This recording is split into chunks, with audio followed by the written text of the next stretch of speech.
Welcome back. Thanks for staying with us. One of the pictures US President Donald Trump showed South African President Cyril Ramaphosa claiming it was a white genocide in South Africa was in fact snapped from the DRC. And this is according to Reuters photojournalist Djaffar Al Katanty, who says he took the image. He says the photo contains humanitarian workers lifting body bags in the Congolese city of Goma. Emerging news is that the image was pulled from Reuters footage and shot following deadly battles with Rwanda-backed M23 rebels. And for more on this, we are now joined by Djaffar, and he joins us now via our video link. Djaffar, thank you so much for your time this evening here in SABC News. I mean, let's start off here. You've seen your image making the rounds this whole week and following that meeting which took place in the Oval Office between President Cyril Ramaphosa and US President Donald Trump, and the US President saying that this purports to white genocide taking place in South Africa. What was your immediate reaction when you saw that image? Thank you. To be honest, I was not watching the meeting of President Ramaphosa and President Trump. The day after, my senior producer at Reuters sent me the two photos.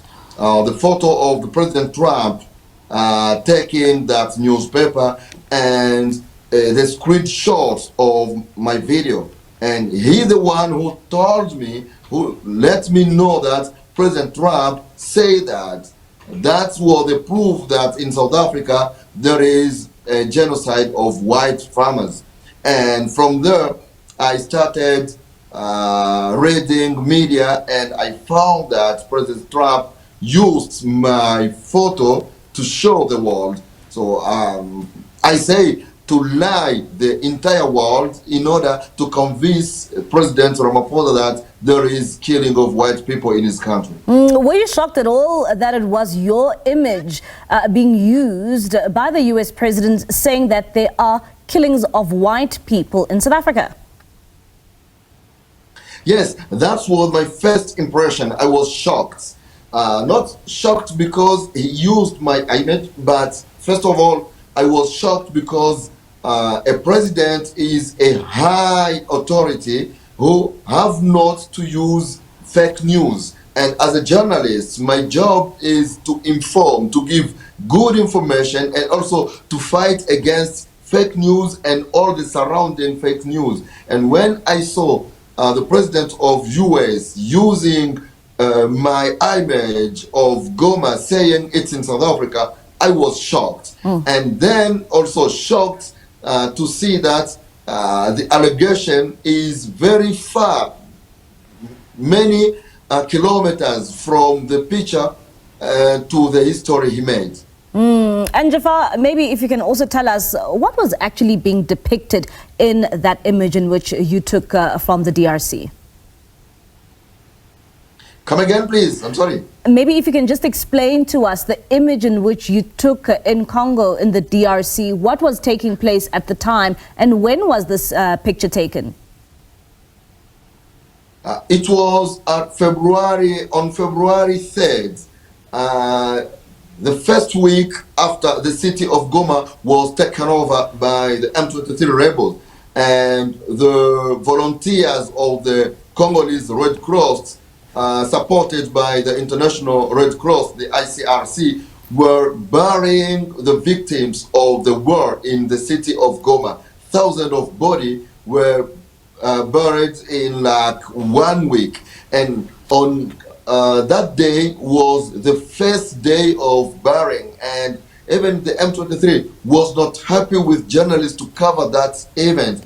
And I had to pass by my contacts to the ICRC to negotiate with M23 to get that access. And we were there, 3 journalists, and I was the only one TV journalist. That's why when I saw the image, I knew directly that it was from my video, because I was the only one video journalist in the zone. What is it? Earlier on, you touched on the issue around fake news. What does it say when it comes to, images like yours being used to peddle some of these, allegations of a white genocide taking place in South Africa? What does it say, particularly when a world leader is alluding to the world that this is images of a white genocide? That's shock too, because I'm a victim of war, and I can't like war, I can't like killing. So if there is a genocide in South Africa, President Trump had to prove it, but not by using an image which show the killing of other people in somewhere else in Africa. And Africa is facing many challenges, and especially my country, DRC, where thousands of people are killing like every month because of the war. And seeing that a leader, and I heard that at this meeting, President Trump, after showing to the President Ramaphosa this picture, he told him that he is also involved in finding a solution on the Congolese problem, while he's using a Congolese picture to show that that is South Africa. So for me, it's one thing and is opposite. I can say that he's trying to get a solution on Congo when he's not even take the consideration of what is happening in Congo. Because if he knew that that picture was in Congo, he could not show it to President Ramaphosa that it's in South Africa. And talking about some of the challenges being experienced in Congo, in the DRC, and when you contrast that to what has taken place in South Africa, where you have 49 Afrikaners who have been fast-tracked to getting refugee status, and where many have said that, well, they are not deserving of this refugee status because there is no white genocide taking place.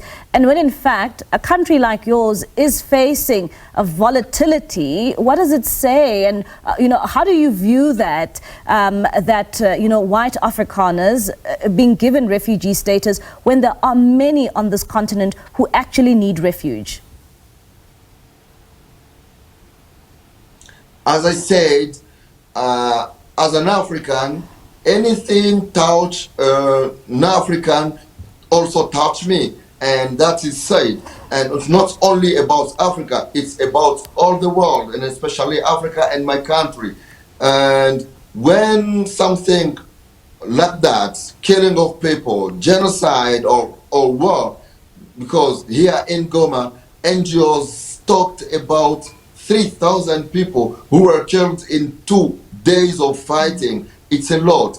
And for me, the world must find a solution, and media must also work. As I'm a journalist, as you are a journalist, we must work by sharing good information, the best information, not by sharing fake news, because the problem is also the misinformation and the disinformation, which creates many tensions among people, and people can kill others.